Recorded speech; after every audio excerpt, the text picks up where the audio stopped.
হ্যাঁ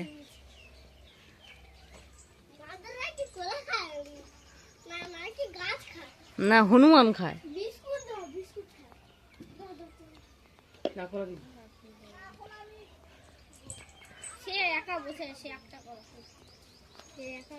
এ মুড়ি দাও না ওটা দি। এ বাবা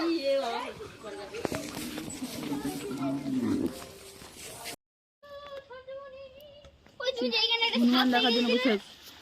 ওই যে হনুমান দেখার একটা লোক, এই একটা